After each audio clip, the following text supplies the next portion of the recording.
नमस्कार, स्वागत है आपका खबर एचपी में। तो आइए जानते हैं हिमाचल के हर छोटे बड़े शहर से जुड़े 30 फटाफट बड़ी खबरों को। इससे पहले यदि आप वीडियो को लाइक नहीं किए हैं तो लाइक कर दीजिए और चैनल में नए तो चैनल को सब्सक्राइब कर लीजिए। और आप वीडियो को कहां से देख रहे हैं कमेंट बॉक्स में हमें जरूर बताइए। खुशखबरी, 2 साल की कॉन्ट्रैक्ट जॉब के तुरंत बाद परमानेंट होंगे फॉरेस्ट गार्ड, हाईकोर्ट ने जारी किया आदेश। जी हां, हिमाचल हाईकोर्ट 31 दिसंबर 2020 से पहले अनुबंध आधार पर नियुक्त सैकड़ों वन रक्षकों को बड़ी राहत दी है। कोर्ट ने इन वन रक्षकों को 2 वर्ष का अनुबंध कार्यकाल पूरा करते ही 31 दिसंबर 2022 से बिना भेदभाव नियमित करने के आदेश जारी किए। साथ ही संशोधित वेतनमान का लाभ देने के आदेश भी दिए। न्यायाधीश अजय मोहन गोयल ने प्रार्थनाओं की याचिका को स्वीकारते हुए ये आदेश जारी किए। कोर्ट ने पाया कि याचिकाकर्ताओं को उसी प्रक्रिया के तहत भर्ती किया गया था जिस प्रक्रिया के तहत वन विहित धर्मशाला में अनुबंध के आधार पर वन रक्षकों को नियुक्त किया गया था। हाटी समुदाय को आरक्षण पर सीएम सुक्खू का बड़ा बयान, कहा अदालत में मजबूती से करेंगे पैरवी। हिमाचल के मुख्यमंत्री सुखविंदर सुक्खू ने कहा कि हिमाचल प्रदेश सरकार हाटी समुदाय के मामले की अदालत में मजबूती से पैरवी करेगी। सोमवार देर शाम सिरमौर जिले में 5 दिवसीय अंतर्राष्ट्रीय रेणुका जी मेले की पहली सांस्कृतिक संध्या पर लोगों को संबोधित करते हुए मुख्यमंत्री ने कहा कि उनकी सरकार ने सभी औपचारिकताओं को पूरा करने के बाद 12 घंटे के भीतर हाटी समुदाय को आरक्षण देने की अधिसूचना जारी कर दी है। पेंशन न मिलने पर एचआरटीसी प्रबंधन के खिलाफ खोला मोर्चा। जी हां, एचआरटीसी के पेंशनरों में से कुछ को पेंशन मिल गई है और कुछ को अभी नहीं मिल पाई है। बताया जाता है कि सर्वर की खराबी की वजह से ऐसा हुआ है, लेकिन समय पर पेंशन नहीं मिलने के मामले में पेंशनर भड़क गए। एचआरटीसी के पेंशनरों ने मंगलवार को शिमला में प्रबंधन के खिलाफ प्रदर्शन किया। बता दें कि एचआरटीसी प्रबंधन 12 नवंबर को भी अपने सैकड़ों रिटायर्ड कर्मियों को भी पेंशन नहीं दे पाया, जबकि मुख्यमंत्री सुखविंदर सुक्खू ने अक्टूबर महीने की सैलरी पेंशन सभी को 28 अक्टूबर को देने के निर्देश दिए थे। वहीं एचआरटीसी पेंशनर संघ के अध्यक्ष राजेश ठाकुर ने बताया कि निगम के 70% पेंशनरों को बीती शाम को ही पेंशन दी गई, जबकि 30% रिटायरी अभी भी ऐसे हैं जिन्हें पेंशन नहीं मिली है। उन्होंने सुक्खू सरकार पर वादा खिलाफी के आरोप लगाए। उन्होंने बताया कि पेंशनर ने आहत होकर प्रदर्शन करने का निर्णय लिया और सरकार व एचआरटीसी प्रबंधन के खिलाफ शिमला के तारादेवी में नारेबाजी की। टीचर्स के टाइम स्केल पर सुप्रीम कोर्ट गई सरकार। जी हां, हिमाचल में हजारों शिक्षकों को टाइम स्केल का लाभ देने के लिए हाईकोर्ट से आए फैसले के खिलाफ राज्य सरकार सुप्रीम कोर्ट चली गई है। वह संजय कुमार बनाम स्टेट ऑफ हिमाचल प्रदेश मामले में राज्य सरकार ने स्पेशल लीव पिटीशन दायर की है। इसमें राज्य सरकार की ओर से डिले को रद्द करने का आवेदन भी डाला गया था, जिसे सुप्रीम कोर्ट ने स्वीकार कर लिया है। अब सुप्रीम कोर्ट में जस्टिस सुधांशु धूलिया और जस्टिस हासुद्दीन अमानतुल्ला की खंडपीठ ने संबंधित पक्षों को नोटिस जारी करते हुए 10 जनवरी 2025 तक का वक्त दिया। राज्य सरकार के सुप्रीम कोर्ट जाने के बाद अब फिलहाल यह लाभ देने के लिए और इंतजार करना होगा। हालांकि इस जजमेंट पर अभी तक कहीं से भी स्टे नहीं मिला।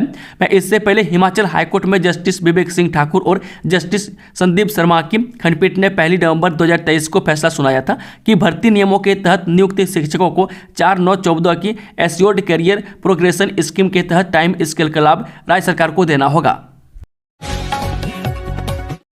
राज्य चयन आयोग के अध्यक्ष राजीव कुमार ने ली शपथ। राज्य चयन आयोग को लंबे अरसे के बाद अस्थायी चेयरमैन मिल गया। पूर्व पीसीसीएफ राजीव कुमार की नियुक्ति के आदेश इस पद पर हुए थे और उन्हें मुख्य सचिव प्रबोध सक्सेना ने मंगलवार को राज्य सचिवालय में शपथ दिलाई। शपथ ग्रहण करने के उपरांत राजीव कुमार ने कहा कि आयोग में भर्ती प्रक्रियाओं में पारदर्शिता और जवाबदेही सुनिश्चित की जाएगी। अभ्यर्थियों की सुविधा के लिए चयन प्रक्रिया में अत्याधुनिक तकनीक का उपयोग कर भर्ती प्रक्रिया को समयबद्ध और त्रुटिपूर्ण रहित बनाया जाएगा। इस अवसर पर सचिव स्वास्थ्य एम सुधा देवी, पंजीयक सहकारी सभाएं राज कृष्ण पूर्थी और अन्य गणमान्य व्यक्ति उपस्थित थे। मैं अब राजीव कुमार एक अन्य मेंबर सुखदेव सिंह को राज्य चयन आयोग हमीरपुर जाकर शपथ दिलाएंगे। इनकी नियुक्ति के बाद यह माना जा रहा है कि राज्य चयन आयोग फंक्शनल हो जाएगा और नई भर्तियों की प्रक्रिया शुरू हो जाएगी। टीचर डिप्यूटेशन पर सीएम सुक्खू के निर्देश से राहत। शिक्षा विभाग में सुप्रीम कोर्ट के ऑर्डर के बावजूद शिक्षा विभाग में डिप्टी डायरेक्टर की प्रमोशन अब होने वाली है। सचिवालय में 82 प्रिंसिपल का पैनल पहुंच गया, जिनमें से करीब 30 डिप्टी डायरेक्टर बनाए जाएंगे। इस मामले में महाधिवक्ता ने भी अपनी राय दे दी है और हेड मास्टर कैडर के प्लेस किए गए लोगों को डिस्टर्ब किए बगैर यह प्रमोशन ऑर्डर होंगे। इसी सप्ताह ये आदेश निकाल सकते हैं। इसके अलावा राज्य के स्कूलों को 550 नए प्रिंसिपल मिलने वाले हैं। उच्च शिक्षा विभाग से इनका सारा डाटा सचिवालय आ गया है और अब विजिलेंस क्लियरेंस के लिए फाइल भेजी जा रही है। समीक्षा बैठक में शिक्षा मंत्री रोहित ठाकुर ने विजिलेंस को मामला 10 दिन के अंदर भेजने के निर्देश दिए थे। हालांकि यह प्रमोशन भी प्लेसमेंट के जरिए होगी। 701 नर्सेज और 762 पैरामेडिकल स्टाफ की भर्ती को मंजूरी। सरकारी अस्पतालों में लंबे समय से चली आ रही स्वास्थ्य कर्मियों की कमी अब जल्द ही दूरी होने वाली है। वह दिल्ली के उपराज्यपाल बीके सक्सेना ने 1463 स्वास्थ्य पेशेवरों की भर्ती को मंजूरी दे दी है। इस भर्ती के जरिए 701 नर्सेज और 762 पैरामेडिकल स्टाफ की भर्ती की जाएगी। यह भर्ती ICSIL, NICSI, BECIL और HLL जैसे सार्वजनिक उपक्रमों के माध्यम से की जाएगी। सूलनी माता मंदिर के गर्भगृह में मिली 62 प्राचीन प्रतिमाएं। क्षेत्र की अधिष्ठात्री देवी सूलनी माता मंदिर के गर्भगृह में रखे एक संदूक में 62 प्राचीनतम मूर्तियां मिली है। इनमें से कुछ अष्टधातु की व कुछ मोहरें भी बताई जा रही है। वे माता के कलाने व प्रशासन के समक्ष अब दुविधा उत्पन्न हो गई है कि इन मूर्तियों को राष्ट्रीय संपत्ति घोषित किया जाए या इन्हें जल प्रवाह किया जाए। वे बहरहाल इस पर कोई निर्णय लेने से पूर्व सोलन के आसपास के 22 गाँवों के लोगों की राय ली जा रही है। वह जानकारी के मुताबिक इन 62 बरामदे मूर्तियों में सिरगुल देवता, देवमाली, भगवती माता व अन्य देवी देवताओं की मूर्तियां शामिल है। वह सूलनी माता मंदिर का इतिहास बघाट रियासत से जुड़ा है। वह बघाट के राजा पहले सोलन से करीब 12 किलोमीटर दूर जोनाजी में स्थित राजधानी में रहते थे। वह रियासत से जुड़े सूत्रों के मुताबिक अंग्रेजों के शासनकाल में जब कालका शिमला रेलवे लाइन का सर्वे शुरू हुआ तो इसकी भनक बघाट रियासत के राजा को ही लग गई। वह राजा बघाट ने तुरंत जोनाजी राजधानी को सोलन में हस्तांतरित कर दिया। वह जोनाजी में राजा परिवार की कुल देवी लगासन माता थी। वह तथा उसी मंदिर से माता की मूर्ति को लाकर सोलन में स्थापित कर दिया गया। वह सोलन क्षेत्र की अधिष्ठात्री होने के नाते फिर इस मंदिर की सूलनी माता के मंदिर से पहचान बन गई। वह सूलनी माता मंदिर में सैकड़ों वर्षों से संदूक व अनेक कुछ सामान रखा हुआ था, जिसे खोला गया तो ये सभी मूर्तियां बरामद हुई। वोकेशनल शिक्षकों की शिक्षा मंत्री के साथ बैठक टली, 9वें दिन भी जारी रहा धरना। वोकेशनल शिक्षकों की मंगलवार को शिक्षा मंत्री रोहित ठाकुर से प्रस्तावित बैठक नहीं हो सकी है। वह पारिवारिक कारणों के चलते शिक्षा मंत्री को शहर से बाहर जाना पड़ा। अब शिक्षा मंत्री के शिमला लौटने के बाद ही बैठक होने के आसार हैं। उन्होंने कहा कि शिक्षा मंत्री रोहित ठाकुर के साथ बैठक करने के लिए संघ ने पूरा प्रस्ताव तैयार कर लिया। वह शिक्षा मंत्री को हर मांग से विस्तार में अवगत करवाया जाएगा। निजी कंपनियों की ओर से की जा रही मनमानी की जानकारी भी दी जाएगी। वह अध्यक्ष अश्विनी डडवालिया ने कहा कि मंगलवार को शिक्षा मंत्री को शिमला से बाहर जाना पड़ा। जब मंत्री वापस लौटेंगे तो उनसे मुलाकात की जाएगी। उन्होंने कहा कि बुधवार को भी धरना जारी रहेगा। 2 HAS अफसरों के तबादले, सचिवालय सेवाओं के 3 पदोन्नत अधिकारियों को सौंपे विभाग। हिमाचल प्रदेश सरकार ने 2 HAS अफसरों के तबादले किए। वे project officer ITDP Keylong Manoj Kumar 3 को SDM उदयपुर नियुक्त किया गया। में SDM उदयपुर केशव राम को मेडिकल कॉलेज चंबा में संयुक्त निदेशक के पद पर नियुक्ति दी गई है। में AC2DC लाहौल स्पीति संकल्प गौतम को प्रोजेक्ट ऑफिसर ITDP केलांग का अतिरिक्त कार्यभार सौंपा गया है। दर्द को दिल में छिपा मां ने बलिदानी बेटे पर किया गर्व, नारों से गूंजा बरनोक गांव। मंडी के वीर सपूत राकेश कुमार के बलिदान होने से गमगीन परिवार ने दुख की घड़ी में भी देशभक्ति का जज्बा दिखाया। 90 साल की मां बेटे को पार्थिव देह पहुंचने पर सीना चौड़ा कर खड़ी रही। मातृभूमि के लिए अपने प्राणों की आहुति देने पर मां अपने बेटे पर गर्व महसूस कर रही थी। वह घर से लेकर शमशान घाट तक जब तक सूरज चांद रहेगा तब तक राकेश कुमार का नाम रहेगा के नारों से गूंज उठा। वह दर्द को दिल में छिपाकर पत्नी भानुप्रिया, बेटे प्रणव और बेटी यशस्वी ठाकुर ने भी हिम्मत नहीं हारी। बेटी यशस्वी और बेटे प्रणव ने आतंकवादियों को कड़ा संदेश दिया कि उनके बलिदानी पिता को तो तुमने छीन लिया, लेकिन अपनी माटी के लिए उनके परिवार ने हिम्मत नहीं हारी है। मैं आतंकवाद के विरुद्ध परिजनों, स्थानीय लोगों, नेताओं और पूर्व सैनिकों का जोश भी देखने लायक रहा। मैं राकेश के बलिदान से पैतृक गांव बरनोग ही नहीं बल्कि पूरे मंडी जिले में शोक की लहर रही। इस मंदिर में 5 दिन लगातार जलेंगे 251 दीपक। पुत्र प्राप्ति और भीष्म पितामह से जुड़ी है मान्यता। शक्तिपीठ ज्वालामुखी के प्रसिद्ध मुरली मनोहर मंदिर में मंगलवार को कार्तिक माह की देव उठनी एकादशी पर पंच भीष्म का शुभ आरंभ किया गया। मान्यता के अनुसार मंदिर में दिन रात 251 दीपक पूरे 5 दिनों तक दिन रात जलाए जाएंगे। स्थानीय निवासी श्रद्धालु और मंदिर पुजारी इन दीपकों में दिन रात तेल का दान करते हैं। वह सालों से इस मंदिर में दीप दान किया जाता है। अटल मेडिकल विश्वविद्यालय होगा पेपरलेस, कार्य में बढ़ेगी पारदर्शिता। अटल मेडिकल एवं अनुसंधान विश्वविद्यालय यानी कि AMRU नेरचौक पूरी तरह से पेपरलेस होगा। इससे तुरंत हर चीज मिलेगी और कार्य में भी पारदर्शिता रहेगी। विश्वविद्यालय कार्यालय 50 से 60% पेपरलेस हो गया। पेपरलेस होने से स्टाफ, प्रशिक्षुओं और अन्य की भी कई तरह की दिक्कतें दूर होंगी। वर्तमान समय में काउंसलिंग से जुड़ी सभी तरह की प्रक्रिया पूरी तरह से ऑनलाइन है। यह पहाड़ी राज्य हिमाचल के लिए बड़ी उपलब्धि है। यहाँ एक छोर से दूसरे छोर तक एक दिन में पहुंचना संभव नहीं है। मंदिर ट्रस्टों और शराब पर सेस से गो सदनों पर कितना किया खर्च, हाईकोर्ट ने तलब किया रिकॉर्ड। जी हां, शराब पर लिए जाने वाले सेस और मंदिर ट्रस्टों से लिए जाने वाली राशि में से गो सदनों के सुधार पर कितना खर्च किया गया, इस पर हिमाचल प्रदेश हाईकोर्ट ने सरकार से रिकॉर्ड तलब किया है।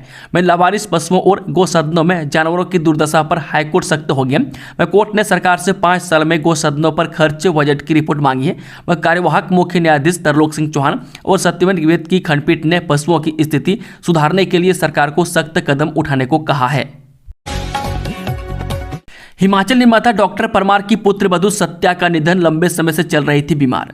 हिमाचल निर्माता एवं प्रदेश के प्रथम मुख्यमंत्री डॉक्टर यशवंत सिंह परमार की पुत्रवधू सत्या परमार का 70 साल की उम्र में निधन हो गया। मैं नाहन के पूर्व विधायक कुश परमार की धर्मपत्नी और पूर्व मुख्यमंत्री ठाकुर राम लाल की पुत्री एवं वरिष्ठ कांग्रेस नेत्री सत्या परमार के निधन से जिले भर में शोक की लहर है। आईजीएमसी में दूरबीन से कैंसर के ऑपरेशन। जी हां, आईजीएमसी में सर्जरी विभाग ने बड़ा कारनामा कर दिया है। हिमाचल में पहली बार लेप्रोस्कोपिक सर्जरी के 3 सफल ऑपरेशन किए गए। विशेषज्ञ चिकित्सकों ने लेप्रोस्कोपिक से बड़ी आंत के कैंसर के ऑपरेशन किए। आईजीएमसी की प्रिंसिपल डॉक्टर सीता ठाकुर ने कहा कि आईजीएमसी में सर्जरी विभाग ने बेहतर काम किया। उन्होंने कहा कि ओपन सर्जरी की जगह की हॉल सर्जरी बेहतर है। मैं अगले दिन मरीज को अस्पताल से छुट्टी मिल सकती है। उन्होंने बताया कि इस सर्जरी को डॉक्टर यूके चंदेल और डॉक्टर पुनीत महाजन ने अंजाम दिया। इस मौके पर डॉक्टर यूके चंदेल ने बताया कि हिमाचल में पहली बार ऐसी सर्जरी की गई है। फूड पाइप कैंसर को ओपन करने पर मरीज को बहुत दर्द रहता है, जबकि अब लैब से गैस्ट्रेटिक का ऑपरेशन करवाने के बाद मरीज चल फिर सकते हैं। दूसरे दिन उसे अस्पताल से छुट्टी दी जा सकती है। डॉक्टर यूके चंदेल ने बताया कि आईजीएमसी शिमला प्रीमियम संस्थान है। उद्योगपतियों व्यापारियों के साथ सरकारी कर्मचारियों को छोड़नी होगी सब्सिडी। मुख्यमंत्री सुखविंदर सुक्खू ने हिमाचल में संचालित उद्योगों के उद्योगपतियों, व्यापारियों व अधिक वेतन लेने वाले सरकारी कर्मचारियों का आह्वान किया कि वे गरीबों के हक को ध्यान में रखते हुए सब्सिडी छोड़ने का मन बना लें। वह सोमवार को अंतर्राष्ट्रीय श्री रेणुका जी मेले के शुभ आरंभ अवसर पर रेणु मंच पर उपस्थित जनसमूह को संबोधित करते हुए मुख्यमंत्री सुखविंदर सुक्खू ने कहा कि हिमाचल प्रदेश में जब कांग्रेस ने सत्ता हासिल की तो देखने में आया कि हिमाचल में जो गरीब परिवार हैं वे आर्थिक रूप से अभी भी पिछड़े हुए हैं। जबकि प्रदेश में उद्योगपति, व्यापारी व होटल व्यवसायी तथा अधिक वेतन लेने वाले कर्मचारी गरीबों को दी जाने वाली सब्सिडी का लाभ उठा रहे हैं। पूर्व केंद्रीय मंत्री अनुराग ठाकुर ने कसा तंज। जी पूर्व केंद्रीय मंत्री एवं सांसद अनुराग ठाकुर ने आरोप लगाया है कि कांग्रेस ने झूठी गारंटियां देकर हिमाचल प्रदेश सहित दूसरे राज्यों की जनता को ठगा। उन्होंने कहा कि हिमाचल प्रदेश के सभी लोगों को 300 यूनिट फ्री बिजली देने की गारंटी देने वाली कांग्रेस सरकार ने पहले से मिलने वाली 125 यूनिट फ्री बिजली का लाभ भी छीना। अनुराग ठाकुर महाराष्ट्र विधानसभा चुनाव के दौरान मुंबई में पत्रकार वार्ता को संबोधित कर रहे थे।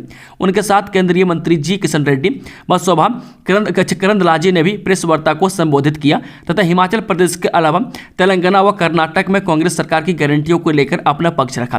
उन्होंने आरोप लगाया कि महिलाओं को 1500 रुपये देने का वादा भी झूठा निकला था। आज हिमाचल प्रदेश में कर्मचारी वेतन और पेंशनर अपनी पेंशन के लिए तरस रहे हैं। 15 करोड़ से बनेगा 20 MVA क्षमता का सब स्टेशन। जो औद्योगिक क्षेत्र कला आम में अब बिजली की समस्या नहीं रहेगी। बिजली बोर्ड जल्द ही मीरपुर गांव में नया विद्युत सब स्टेशन का निर्माण करने जा रहा है। इसके लिए भूमि चयनित कर सभी प्रक्रिया पूर्ण कर ली गई है। जल्द ही सब स्टेशन का कार्य शुरू कर दिया जाएगा। बताया जा रहा है कि विभाग भूमि पूजन की तैयारियों में जुट गया। जानकारी के अनुसार मीरपुर गाँव में 15 करोड़ रुपये की लागत से यह सब स्टेशन बनेगा और इसे अंधेरी से जोड़ा जाएगा। इसकी क्षमता 20 MVA की होगी, जिससे खेरी व जोहड़ो औद्योगिक क्षेत्र के अलावा आसपास के दर्जनों गांव को जोड़ा जाएगा। स्टोर इंचार्ज ने गायब किया 1500 क्विंटल राशन, 1 करोड़ बताई जा रही कीमत। जी हां, state vigilance and anti corruption bureau north range Dharamshala Himachal Pradesh राज्य खाद्य एवं नागरिक आपूर्ति निगम कांगड़ा के देहरा स्टोर से करीब 1 करोड़ का 1500 क्विंटल राशन गायब करने वाले स्टोर इंचार्ज पर मामला दर्ज किया है। वह विजिलेंस जांच में सिविल सप्लाई के स्टोर इंचार्ज संजीव कुमार का बड़ा गड़बड़ जला पाया गया है, जिसके चलते उक्त आरोपी के खिलाफ आईपीसी के विभिन्न धाराओं 409, 420, 465, 468, 471 और सेक्शन 3 व 7 के आवश्यक वस्तु अधिनियम 1955 के तहत विजिलेंस थाना धर्मशाला में मामला दर्ज किया गया।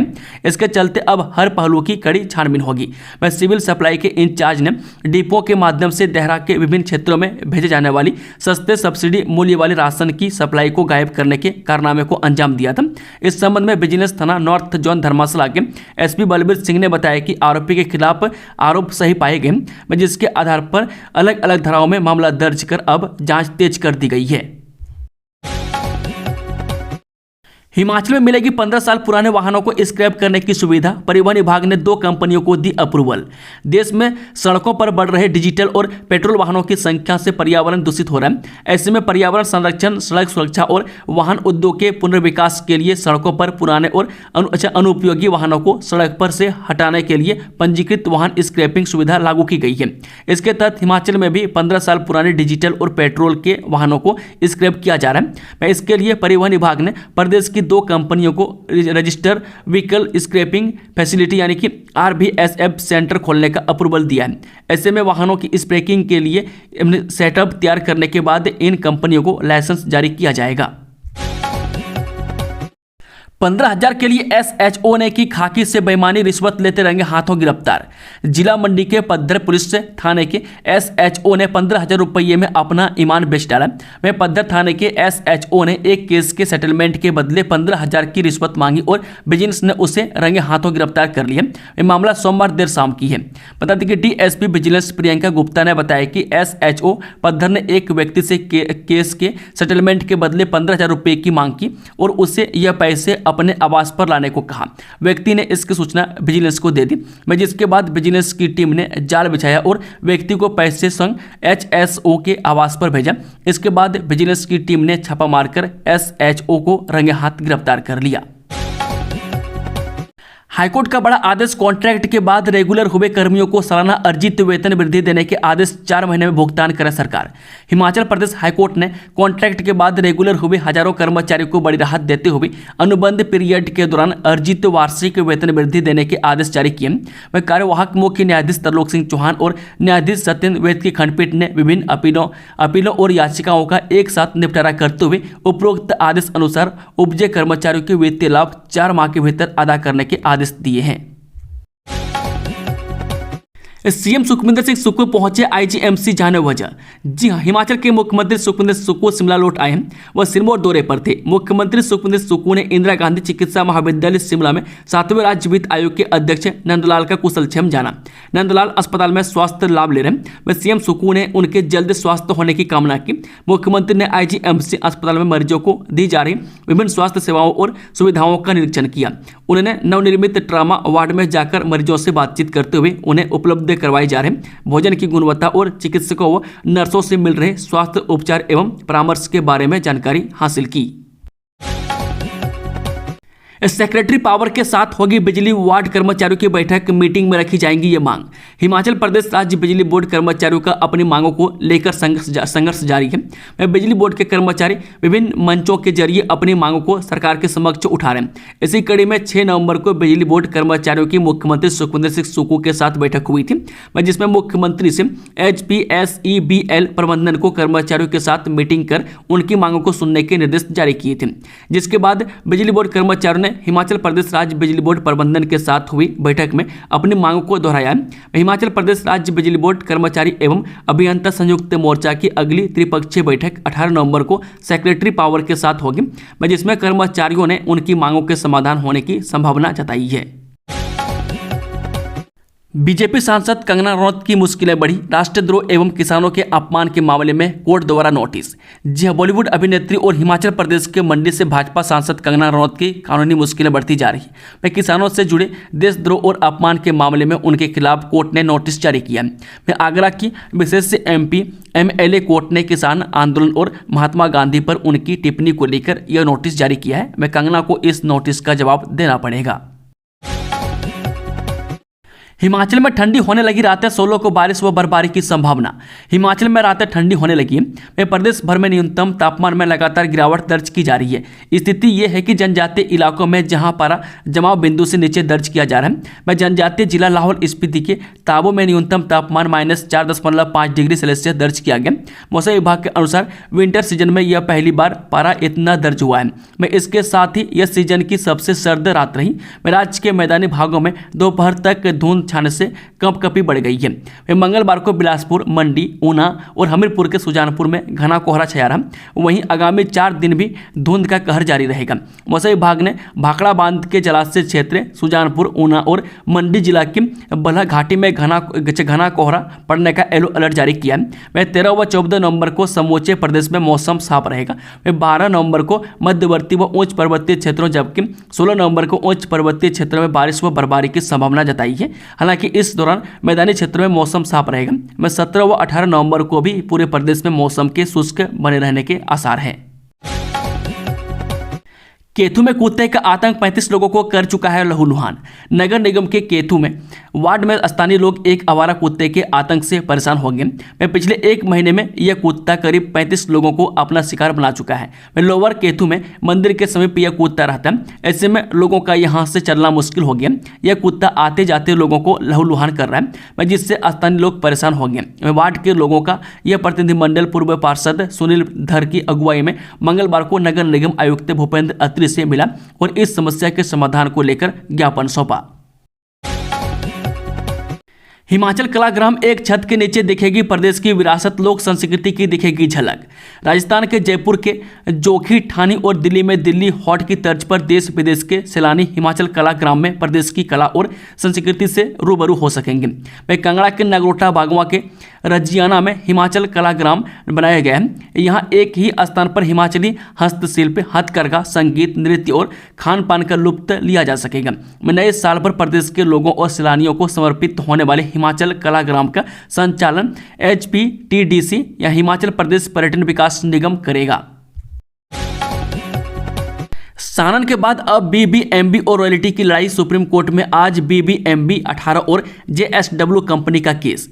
जोगिंदर नगर के सानन बिजली प्रोजेक्ट के बाद अब BBMB एरियर और प्री पावर की रॉयल्टी को लेकर सुप्रीम कोर्ट में 2 बड़े केस इसी महीने लगे हैं। सुप्रीम कोर्ट में 13 नवंबर को BBMB एरियर और 18 को JSW का केस लगा हुआ है। BBMB से राज्य को 1300 करोड़ यूनिट फ्री बिजली मिलने हैं, तो JSW कंपनी 18% रॉयल्टी न देने पर हाईकोर्ट से केस जीत चुकी है। इसलिए दोनों मामले महत्वपूर्ण है। भाखड़ा ब्यास प्रबंधन बोर्ड से मिलने वाले 4000 करोड़ से ज्यादा के एरियर को लेकर हिमाचल का केस काफी मजबूत है। सुप्रीम कोर्ट में 11 सितंबर को इस मामले की सुनवाई हुई थी। तब अटॉर्नी जनरल ने हिमाचल के हित में पक्ष रखा था। सुप्रीम कोर्ट की नई खंडपीठ के सामने हिमाचल की 2 बातों पर सहमति हो गई है। पंजाब और हरियाणा को एरियर के तौर पर 1300 करोड़ यूनिट बिजली चुकानी है और इसका भुगतान 15 साल में होना है। दोस्तों, खबरों का सिलसिला समाप्त होता है। अगर जानकारी पसंद आई तो वीडियो को लाइक, शेयर, चैनल को सब्सक्राइब जरूर कर लें और कमेंट बॉक्स में कमेंट करके बताएं कि आप न्यूज़ को किस जिले और पंचायत से देख रहे हैं। Thank you, all the best. जय हिंद, जय हिमाचल। खुश रहें, मस्त रहें।